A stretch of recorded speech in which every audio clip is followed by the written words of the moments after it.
Before Sonic expanded into the scene in a dazzling blue blur of cobalt blue, Sega's previous attempt of creating a mascot was very unsuccessful. Their primary attempt was to create a lovable character, something to capture the hearts of gamers, like Mario did for Nintendo. And if you want to know more about that previous mascot, then click up here. 2 years after the 1989 release of the Genesis in North America, Sega found themselves in a fairly strong position stateside. Its arcade machines Space Harrier, Outrun and Shinobi were proving popular coin guzzlers, and its powerful new 16-bit successor to the Master System was also selling very well thanks to its impressive visuals and early library of arcade tie-in hits. But when word got around that Nintendo were planning to release their own 16-bit console, Sega knew that they needed their own Mario, and fast.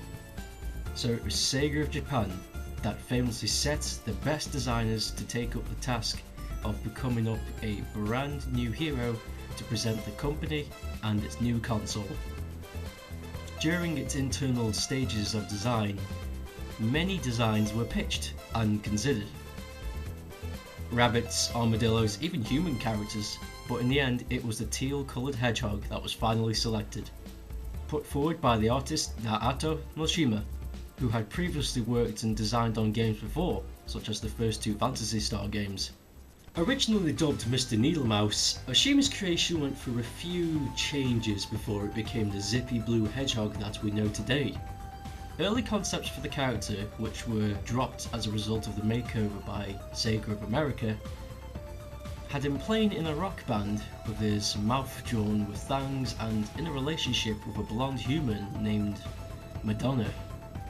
For obvious reasons, Sonic's colour was changed to the Sega blue, while Oshima has revealed that Sonic's iconic red sneakers were inspired by the combination of a belt strap boots worn by Michael Jackson on the album of Bad and the Colour of Santa Claus, whom Oshima regarded at the time the most famous character in the world. Blending all of these visual elements together, Sega hoped that it had the perfect character that would appeal to the American market. All they needed now is a game to place the new mascot inside. The game had to be fast and exhilarating to show off the impressive processing power of the Mega Drive. And what can I say other than they achieved what they set out to do. From a technical perspective, the biggest challenge was getting the Mega Drive to accumulate Sonic's game and processing the speed of its hardware. And with Sonic pushing the Mega Drive that no other game has done before, it proved very successful. The game was released in 1991 and it became an instant classic as a result of its popularity. And when Nintendo released the Super NES in North America later that year, it led to the biggest and most memorable console war in gaming history. So why did this game get so much attention? And why is it so many people's favourites, including mine? Well, here's why. Besides this game being a simple platformer, it provided what most games just didn't have at the time, and that was speed and a lot of it. If you knew the level layout, you could easily finish this game in under 40 minutes. Topped with the fast-paced action of the blue blur, the collection of zones that you'll see in the game are so eye-catching that you'll ask yourself where the time has gone. Green Hills is a gorgeous zone and it is relatively easy to navigate through, thanks to its large stretches that feature very few enemies or hazards. Marble Zone, as the name suggests, is made out of marble, but is also very hazardous, thanks to its large number of nasty spikes, falling chunks of ground and tricky lava pits. Spring Yard is very much like a pinball machine and can be a little frustrating due to its many bumpers and springs it features, but careful movement is the key to success. Labyrinth is a maze-like zone that can be a real headache to navigate. In addition to having to make your way through a tricky level design, mostly the level is underwater. Starlight is a heaven for speed freaks, as Sonic can really zoom through it. Many of the levels are filled with hoops and enable Sonic to reach hyper speeds. Scrap Brain is truly a frustrating level with all sorts of dangerous, downright nasty traps for Sonic to deal with.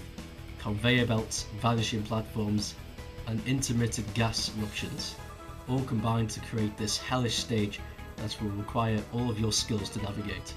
With all of these things mentioned and in mind, you've really got to hand it to Sega's putting their heads together and coming up with a fantastic idea to compete with Nintendo.